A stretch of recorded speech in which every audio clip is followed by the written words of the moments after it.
রাইটিংটা আসলে আমরা যে ধরনের পরীক্ষা দিতে যাই ফ্রি হ্যান্ড রাইটিংয়ের টপিক আসলে আমাদের ভিতরে একটা জড়তা কাজ করে। ছোট ছোট ধরনের সেন্টেন্স আসে, বিশেষ করে দেখা যাচ্ছে যে কোনো ধরনের অ্যাডমিশন বা কোনো ধরনের চাকরির পরীক্ষা দিতে গেলে সে ধরনের ছোট ছোট সেন্টেন্সগুলো আমরা কত দ্রুত এবং খুব অ্যাকুরেট করে আমরা লিখতে পারি, সেজন্য একটা সুন্দর স্ট্রাকচার আছে। সাধারণত আমরা জানি যে স্ট্রাকচারটা হচ্ছে যদি আমাদের স্ট্রাকচার ধরা হয়, সিম্পলি স্ট্রাকচার ধরা হয়, তাহলে সাবজেক্ট ভার্ব, আমাদের এখানে আমরা স্ট্রাকচার লিখেছি সাবজেক্ট ভার্ব অবজেক্ট এবং পরের যে অংশটা থাকে এক্সটেনশন, পরের যে অংশটা থাকে সেটা। তাহলে এখানে আপনারা একটু দেখেন যে সাবজেক্টটা আমরা কিভাবে পাবো। সাধারণত আমরা ফ্রি হ্যান্ড রাইটিংয়ে যখন একটা সেন্টেন্স পড়া হয় বাংলাতে, পড়ার পরে আমরা সাবজেক্ট কোনটা সেই সাবজেক্টটা একটু কষ্ট হয় যে সাবজেক্ট কোনটা হতে পারে। একাধিক সাবজেক্ট মনে হয়, অনেক সময় দেখা যায় যে সাবজেক্ট খুঁজে পাওয়া যায় না। সেক্ষেত্রে এখানে আমরা যদি ভার্বকে আইডেন্টিফাই করতে পারি। ভার্বকে সাধারণত আমরা জানি যে ক্রিয়া যে কার্য সম্পাদন করে সেই তাকেই হচ্ছে আমাদের একটা সাবজেক্টের ভার্ব হিসেবে ধরা হয়, সাধারণত এটা আমরা বুঝি। তো ভার্বকে যখন আমরা কি বা কাকে দিয়ে প্রশ্ন করব, কি বা কাকে বা কাদের, কি কাকে এবং কাদের এ দিয়ে প্রশ্ন করলে যেটা উত্তর পাবো সেটা হচ্ছে আমাদের অবজেক্ট, সেটা ডান পাশে বসবে। ওকে, এবং ভার্বকে যদি আমরা কে বা কারা ভার্বকে যদি কে বা কারা দিয়ে প্রশ্ন করা হয়, যেটা পাবো আমরা সেটা হচ্ছে সাবজেক্ট। তাহলে এখানে বোঝার বিষয় হচ্ছে সাবজেক্ট ভার্বটা আমরা সাধারণত কার্য সম্পাদনকারী শব্দ যেটা, সেটা হচ্ছে যে আমি ভাত খেয়েছি মানে করা যে জিনিসটা খেয়েছি, অর্থাৎ এই খেয়েছিটাই হচ্ছে আমার কি ক্রিয়া। এই ক্রিয়াকে প্রশ্ন করলে কে বা কারা, কে খেয়েছে আমি খেয়েছি, তাহলে সাবজেক্টটা কি হবে আমি। ঠিক আছে, তো কে বা কারা দিয়ে প্রশ্ন করলে যেটা পাওয়া যাবে, আই রিপিট, কে বা কাকে দিয়ে প্রশ্ন করলে যে উত্তরটা পাওয়া যাবে সেটা হচ্ছে আমাদের সাবজেক্ট। এবং যদি কিনা কি কাকে বা কাদের দিয়ে প্রশ্ন করা হয় ভার্ব ক্রিয়াকে, তাহলে যেটা পাওয়া যাবে সেটা হচ্ছে আমাদের অবজেক্ট। এবং তারপরের যে অংশটুকু থাকে এবং পরবর্তী যে অংশটুকু থাকে সেটা এক্সটেনশন বা একটা টাইম বা প্লেস বা এরকম কোনো কিছু একটা থাকতে পারে, সেটা আপনারা ইজিলিভাবে বুঝতে পারবেন। তাহলে মেন স্ট্রাকচারটা কি? মেন স্ট্রাকচারটা হচ্ছে সাবজেক্ট ভার্ব অবজেক্ট এগ্রিমেন্ট। তাহলে সাবজেক্টটাকে ভার্বটাকে ক্রিয়াকে যদি আমরা কি বা কাকে দিয়ে প্রশ্ন করা হয়, কি কাকে এবং কাদের দিয়ে প্রশ্ন করে যেটা পাবো সেটা অবজেক্ট। এবং যদি আমরা কে বা কারা দিয়ে প্রশ্ন করি, যেটা পাবো সেটা হচ্ছে আমাদের সাবজেক্ট। ওকে, তাহলে আমরা কয়েকটা সেন্টেন্স একটু বাক্য যদি আমরা ট্রান্সলেশন করি তাহলে ইজিলিভাবে বুঝতে পারবো। দেখেন, প্রথমে একটা বাক্যতে এখানে লেখা আছে কি, আমি একটু ভিন্ন কলম ব্যবহার করি, বলতেছে গাছ আমাদের অক্সিজেন প্রদান করে। ওকে, গাছ আমাদের অক্সিজেন প্রদান করে। এখানে আমাদের ভার্ব বা ক্রিয়া কোনটা? প্রদান করে। ঠিক আছে, প্রদান করে আমরা জানতেছি। ওকে, এটা আমাদের সবসময় ভার্বটা দ্বিতীয় অর্ডার বসবে, এটা আমাদের 2 নম্বর। ওকে, তাহলে এখানে কে বা কারা দিয়ে যদি আমাদের প্রশ্ন করা হয় তাহলে আমরা কোনটা পাবো? কে প্রদান করে বা কারা প্রদান করে? গাছ প্রদান করে। গাছ হচ্ছে সাবজেক্ট, মানে সে 1 নম্বর। ওকে, তারপরে এখানে যদি আমাদের প্রশ্ন করা হয় কি কাকে এবং কাদের, যে কোনো একটাতে আসতেছে কাদের বা কাকে, তাহলে আমাদেরকে, কাদেরকে? আমাদেরকে। ওকে, আমাদেরকে কি করে? এই যে আমাদেরকে 3। এবং পরের যে অংশটা থাকতেছে অক্সিজেন, তাহলে আমাদেরকে অক্সিজেন বর্ণ, পরে এক্সটেনশন, এটা 4। তাহলে এটা কি আমরা ইজিলিভাবে লিখতে পারবো না? দেখেন লিখি, ভার্বটা কি? ভার্বটা প্রদান করে। প্রদান করার ইংরেজি কি আমরা বলতে পারি? গিভস বা প্রোভাইড। ঠিক আছে, তাই এখানে আমরা দুটাই লিখলাম, গিভস বা প্রোভাইড দুটাই লিখলাম। তাহলে কি করে? কাকে, কে বা কারা? টেরিস। কে বা কারা প্রশ্ন করলেন, কে বা কারা, সাবজেক্ট পেয়ে গেলাম TREES। টিস মানে সম্মিলিত গাছ, নট এ সিঙ্গেল গাছ।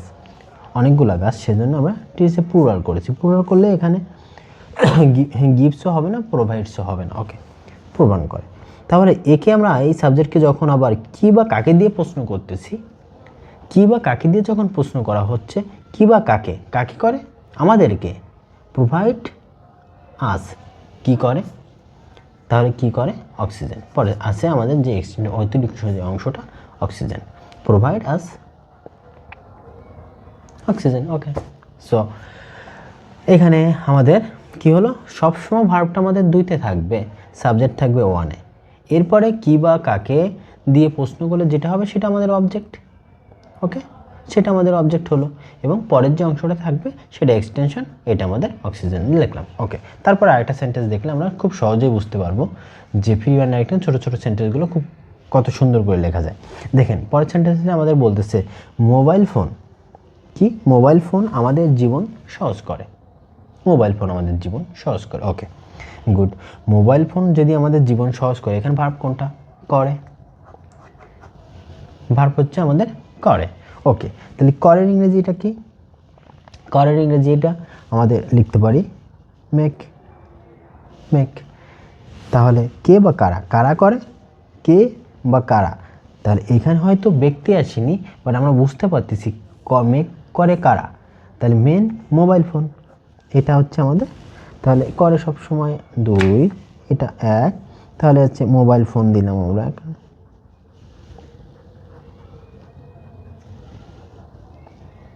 মোবাইল ফোন, মোবাইল ফোন কি করে? তাহলে যদি আমরা এখানে মোবাইল ফোনস দিয়ে দিই, তাহলে আমাদের এখানে মেকের সাথে হবে না, তার শুধু আমরা দিয়ে দিলাম মোবাইল ফোন মেক্স। এখন কি বা কাকে, কাকে করে? আমাদেরকে। আমাদের কাকে? আমাদের জীবনকে। আমাদের জীবনকে, এটা হচ্ছে আমাদের, এটা হচ্ছে আমাদের 3। তাহলে মেক্স আওয়ার লাইফ কি করে? সহজ করে। ইজি বা ইজিলি, যে কোনো একটা দেওয়া যেতে পারে। তাহলে কি হলো, সাবজেক্ট যেটা ছিল, সাবজেক্ট আমরা সাবজেক্টের ভার্ব যেটা ছিল, ভার্বকে আমরা কে বা কারা দিয়ে প্রশ্ন করলে পেলাম মোবাইল ফোন, ভার্বটা দিলাম। একে প্রশ্ন করলাম কি বা কাকে, কাকে করতেছে? আওয়ার লাইফকে। আওয়ার লাইফকে করতেছে, কি করতেছে? ইজি করতেছে। ইজি। দেখেন পরে আরেকটা সেন্টেন্স দেখতে আরও কত সহজে ভালোভাবে বোঝা যায়। এখানে সেন্টেন্সে বলছে ব্যায়াম আমাদের জীবনকে সুস্থ রাখে। রাখে, ভার্বটা রাখে। তাহলে রাখের ইংরেজি কি? কিপ। কিপ। কে বা কারা, এখানে যেহেতু আমরা পাচ্ছি না বস্তু, তবে বুঝতে পারতেছি কে বা মানে এই কিপটা রাখে, কি কি জিনিসটা রাখে? ব্যায়াম, এক্সারসাইজ। এক্সারসাইজ কি করে? এক্সারসাইজ আমাদের কিন্তু অনেক ধরনের আছে। সো এক্সারসাইজ কি করে দিলাম, যেহেতু আমরা সিঙ্গেল একটা এক্সারসাইজ আমাদের অনেক ধরনের আছে, যেহেতু এটার সাথে পূরণ নিলাম, তাহলে এটার সাথে নেওয়া হবে না। ওকে, যদি এখানে সিঙ্গেল একটা এক্সারসাইজ নিতাম, তাহলে এটার সাথে এস যুক্ত হতো। কেন যুক্ত হতো? সিঙ্গুলার হলে ভার্বের সাথে এস যুক্ত হয়। ঠিক আছে, কিপস কি এখানে, তাহলে এটা সব সময় 2, সাবজেক্ট 1। তাহলে কে বা কাকে, কাকে করে? আমাদের জীবনকে। আমাদের জীবনকে, তাহলে এটা 3। তাহলে কী হলো? আওয়ার লাইফ বা আওয়ার বডি, এখানে জীবনের জায়গায় যদি আমাদের শরীরও থাকতো, আওয়ার বডি কি করে? আওয়ার বডি পরে অংশ হেলথি।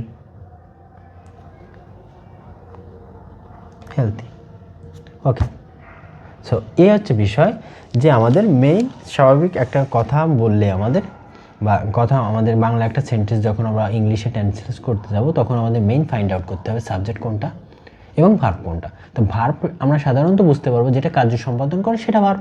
তাহলে ভার্বকে যখন আমরা কে বা কারা দিয়ে প্রশ্ন করলে যে উত্তরটা পাবো সেটা হচ্ছে আমাদের সাবজেক্ট, এবং এরপরে যদি আমরা অবজেক্ট যখন খুঁজতে যাব কি কাকে বা কাদের, কি বা কাকে, এই কয়েকটা প্র্যাকটিস করলে আমরা এমনি এই ধরনের আর মানে কি কাকে দিয়ে প্রশ্ন করা বা কে কাকে দিয়ে প্রশ্ন করা এটা আমাদের লাগবে না। স্বাভাবিক আপনি বুঝতে পারবেন যে ভার্ব কোনটা, তাহলে আমাদের ভার্ব এবং সাবজেক্ট কোনটা, এটা কয়েকটা প্র্যাকটিস করলে বুঝতে পারবেন। কয়েকটা নতুন প্র্যাকটিসের জন্য আমি বললাম।